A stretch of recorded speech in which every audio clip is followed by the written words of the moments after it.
Okay, looks like I'm getting into dry ground again, which is great. This might work.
So it's hovering right around freezing, and we've had a couple days, yesterday in particular, had heavy rain. So this little lowland area that I hiked in at is completely flooded because there is a stream, small stream, creek actually, that goes through it, that connects to some ponds over that way, and everything's kind of flowing towards the trail, and completely flooded all the ground.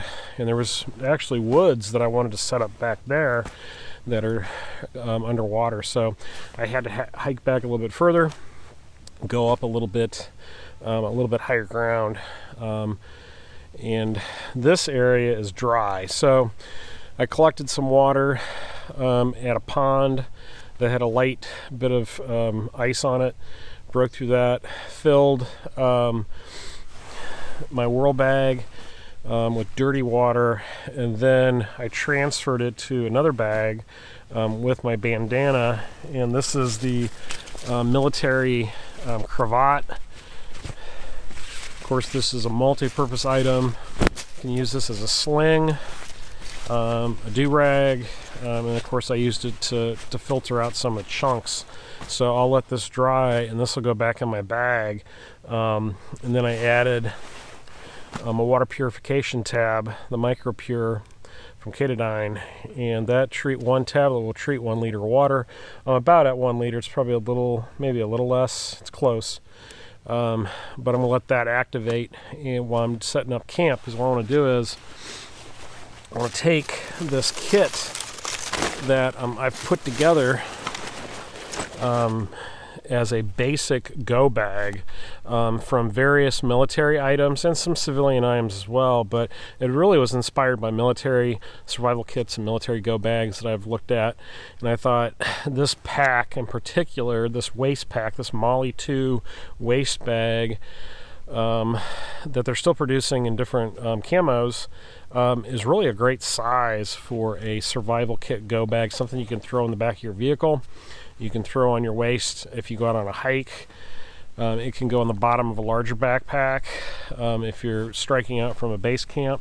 So what I wanted to do is I wanted to come out here with this kit that I put together and just test some various items that are in it, show you how they work, see if I can learn anything from using them, because having all this stuff is great and it's great showing it, but if you don't actually come out and try experimenting with different stuff when you really need it, you're going to be in a world of hurt. So what I've got is is a poncho. And I've got my bungee cords set up on it so I can string that up. Of course, I've got my 550 cord. You saw the whirl bags there in my kit. I've also got this military issue wire saw. This is the older style. I don't know if they're still issuing these or not. I played with this before in other videos, I think a long time ago, but I want to try it again, kind of mess with it a little bit. So I've got that. I've got this item, which is the Blizzard IFAC bag. This is kind of a thermal bag that you can open up in an emergency to keep you warm. And then attached to my kit is an S-bit stove, so I have a means of heating up water.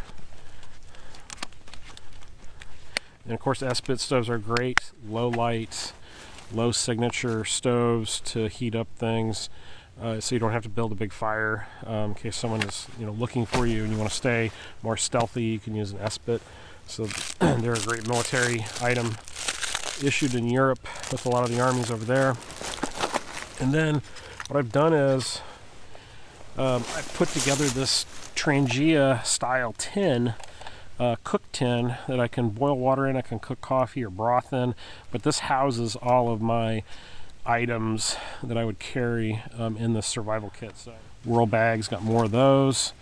I've got a notebook from Ezzy, and it's got grid readers on the back. I have a pencil. Don't need a pen. Pencil works just fine. I have the Army style pocket knife. This is actually by Marbles, so it's a reproduction of theirs, but it works pretty well.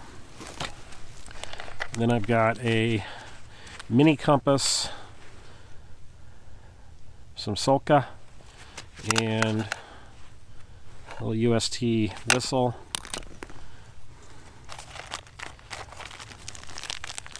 Got some coffee, some salt, and a bouillon cube. A couple small bandages and steri strips.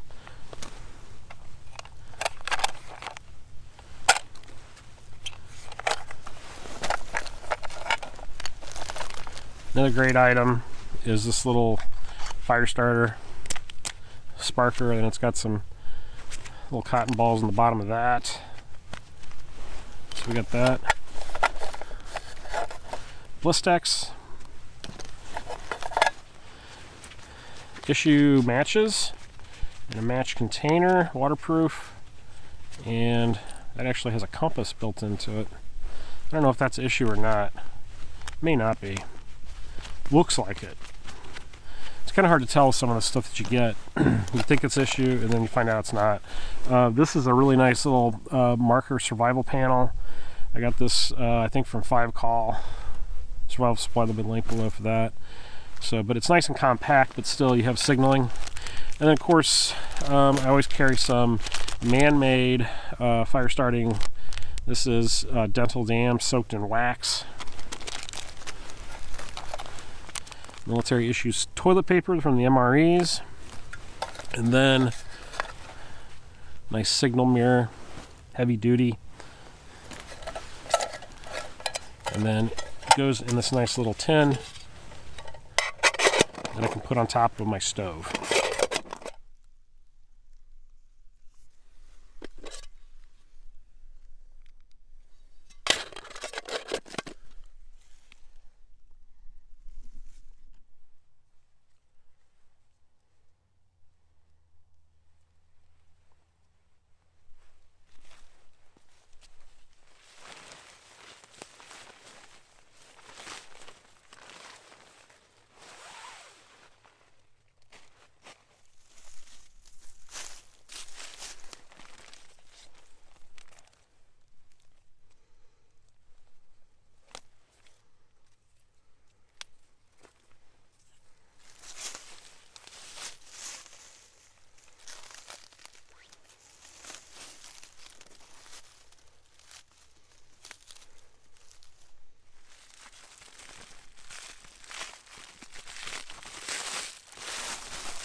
everything's in plastic. Makes it tough when it's cold and you got to work with your gloves off. Everything's got to be cut open.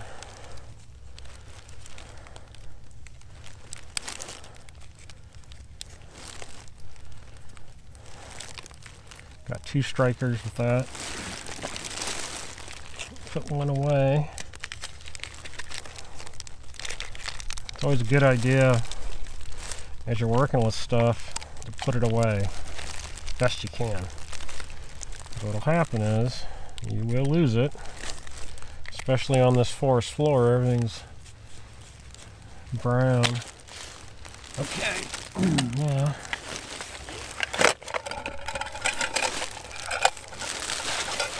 Do that. There's the water. It's been purified. There's my striker.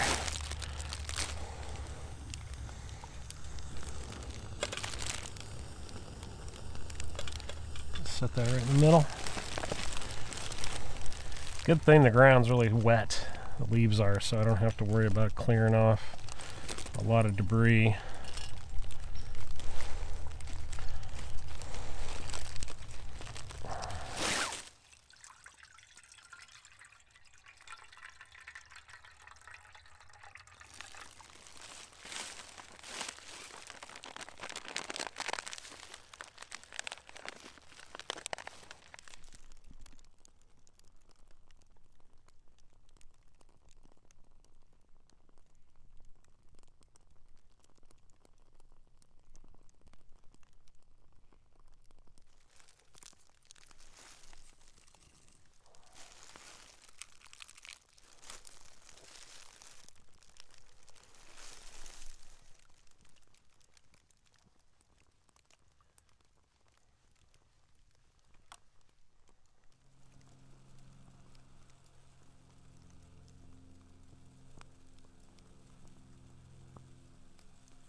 So with this poncho shelter, there's a couple things that you need to be aware of. One is small. You're not going to get a lot of room in here, but if you close off the top where the hood is at, if you wrap an elastic band around it, it will help keep the rain out and it will stay dry.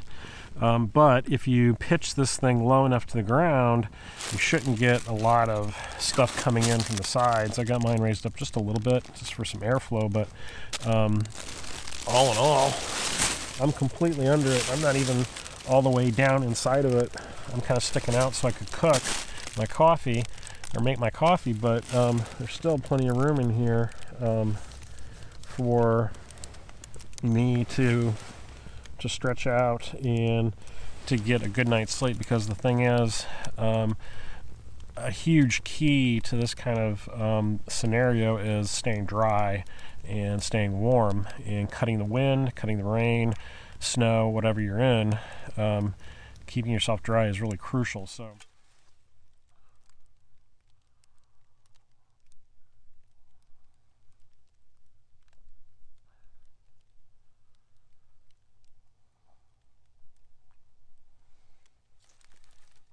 what I can do is, I've got my military Sidewinder flashlight.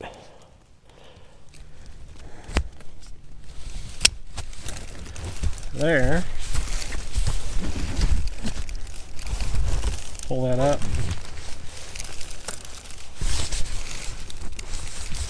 Now I've got a little lantern for inside my shelter.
So there it is. There's my improvised bow saw.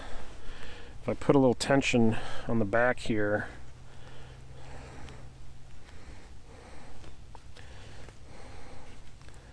maybe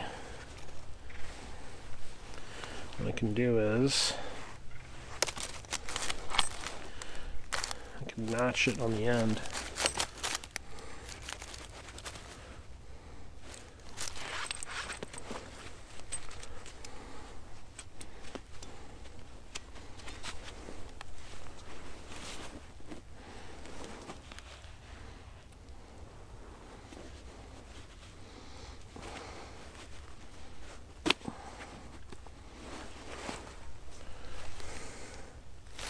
There.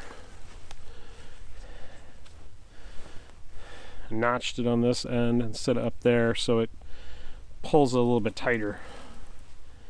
But that's a pretty good bow saw.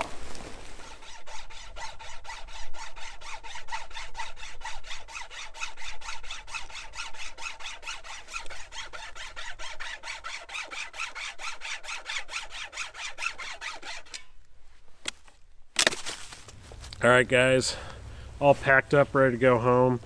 It was a lot of fun coming out here and testing some of this stuff just to see how it would work. I really like setting up that poncho shelter. I think that's a viable option for a civilian, is to have a poncho with them and use that as a shelter. You know, there's a lot of great surplus out there and military survival gear that you can buy, but you need to come out and you need to test it out and try it out. I'm glad I did. I learned a few things. I always do when I come out. I always learn something. You're never too old or too experienced to learn some more stuff, and that's what this is all about, is coming out and trying things and having fun and learning new stuff. So as always, thank you so much for watching my videos. Please check out the affiliate links down below. Check out the Facebook group. There's a link down below for that. And check out the new website, preparedwanderer.com. Videos, articles, a lot of different stuff on there for you guys to check out. I'm going to get out of here. Thanks for watching. We'll see you next time on the Prepared Wanderer.